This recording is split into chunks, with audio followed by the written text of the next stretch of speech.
저희 병원에 내원해 주시는 환자분들 중에서도 지방에 살고 있는데 좋은 병원을 찾다가 서울 신촌에 위치한 저희 병원까지 왔다는 분들도 꽤 계시는데요. 물론 제일 좋은 것은 정말 집 근처 가까운 곳에 잘하는 병원이 있는 거겠죠. 하지만 만약에 좀 극단적으로 단순히 가까운 병원과 탈모 치료 잘하는 병원, 이렇게 이제 두 가지만을 놓고 뭐가 더 낫냐고 물어보신다면,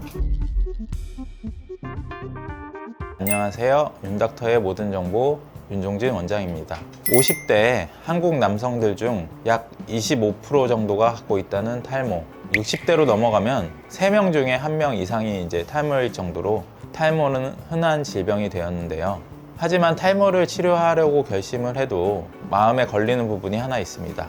바로 이제 어떤 병원을 선택할까, 이것에 대한 의문인데요. 제가 오늘은 탈모 치료하는 병원을 제대로 고르는 방법에 대해서 알려드리도록 하겠습니다. 탈모의 원인에 따라서 달라진다고 생각을 하는데요. 단순한 탈모 초기 증상이면 개인 병원이 훨씬 더 나을 수 있습니다. 대학병원은 대기 시간도 이제 길고 상담할 수 있는 시간도 짧은 데 반해서 개인 병원 같은 경우에는 디테일한 진료가 가능하고 탈모만 진료하는 병원도 많기 때문에 특화되어 있다는 장점이 있습니다. 그리고 이제 모발 이식 같이 특정 탈모 치료의 경우에는 대학병원에서 진행하기에 현실적으로 좀 어려운 부분들이 많은 만큼 단순 탈모를 치료한다 하는 데는 대학병원보다는 개인 병원이 훨씬 더 낫다고 생각합니다. 다만 단순 탈모가 아닌 병적인 탈모다, 이런 것들이 발생했다 하는 경우에는 대학병원에 방문하시는 걸 좀 더 추천드립니다. 대학병원에서는 아무래도 이제 다양한 분야의 전문의 선생님들께서 협진을 하실 수도 있고 피검사라든가 조직검사, 각종 영상 장비를 보유하고 있는 만큼 병적인 탈모를 좀 더 빠르고 안전하게 치료할 가능성이 높기 때문입니다. 그런데 이제 만약 탈모가 발생했는데 원인조차 모르겠다 하시는 분들은 우선 이제 개인 병원, 1차 병원을 방문하셔서 정확한 상담을 받아보시고 그 다음에 이제 대학병원 같은데 내원하시는 것이 좋습니다. 저희 병원에 내원해 주시는 환자분들 중에서도 지방에 살고 있는데 좋은 병원을 찾다가 서울 신촌에 위치한 저희 병원까지 왔다는 분들도 꽤 계시는데요. 물론 제일 좋은 것은 정말 집 근처 가까운 곳에 잘하는 병원이 있는 거겠죠. 하지만 만약에 좀 극단적으로 단순히 가까운 병원과 탈모 치료 잘하는 병원, 이렇게 이제 두 가지만을 놓고 뭐가 더 낫냐고 물어보신다면 탈모의 진행 정도에 따라서 좀 다르다, 이렇게 생각을 합니다. 초기에는 탈모 약 처방만으로도 해결되는 경우가 많기 때문인데요. 이때는 이제 집 근처 가까운 병원을 가셔도 큰 차이가 없습니다. 하지만 이제 탈모가 어느 정도 진행됐다 하는 경우에는 좀 달라지는데요. 모낭이 제 역할을 하지 못하는 그런 시기가 꽤 길게 발생한 후에는 모발 이식으로 탈모를 해결해야 되기 때문입니다.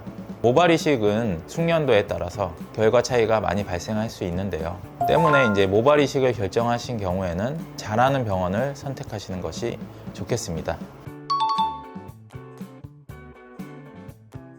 모발 이식을 할 때 제일 중요하게 생각하시는 기준이 생착률일 겁니다. 기껏 이제 많은 돈을 들여서 머리를 이제 심었는데 심은 머리가 이제 자라지 않고 탈락하는 것만큼 아쉬운 것은 없기 때문입니다. 때문에 이제 모발 이식을 잘하는 병원이 곧 생착률이 높은 병원이다, 이런 이제 기준을 세우시는 것이 좋은데요. 생착률이 높은 병원들의 특징을 한번 설명드리도록 하겠습니다. 첫 번째는 오래된 경력의 모낭 분리팀들이 존재하는지입니다.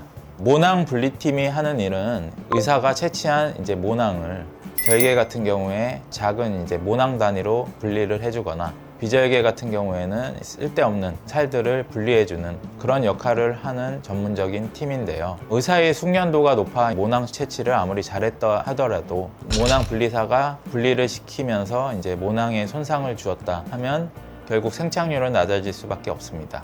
때문에 이제 반드시 숙련도가 높고 경험이 많은 전문적인 의사 선생님과 모낭 분리팀이 존재하는지 확인하는 것이 좋습니다. 두 번째는 본인한테 이제 맞는 디자인을 할 수 있는 병원인가입니다. 얼굴이 이제 다 생김새가 다 다르게 이제 생겼는데 그렇기 때문에 이제 얼굴형과 두상 이런 것들도 개개인마다 차이가 나게 됩니다. 만약에 이런 개인의 차이를 무시한 상태로 천편일률적인 디자인으로 진행을 한다면 마치 이제 뭐 가발을 쓴 것 마냥 어색할 수밖에 없게 되는 것입니다.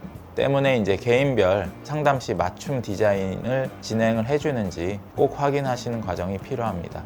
노화돼서 이제 모발의 생애를 고려하게 된다면 고밀도가 필요한 부분은 이제 고밀도로 이렇게 이제 개인에 따라서 디자인을 하고 이식을 진행해 주는지 여부를 확인하시는 것이 좋습니다.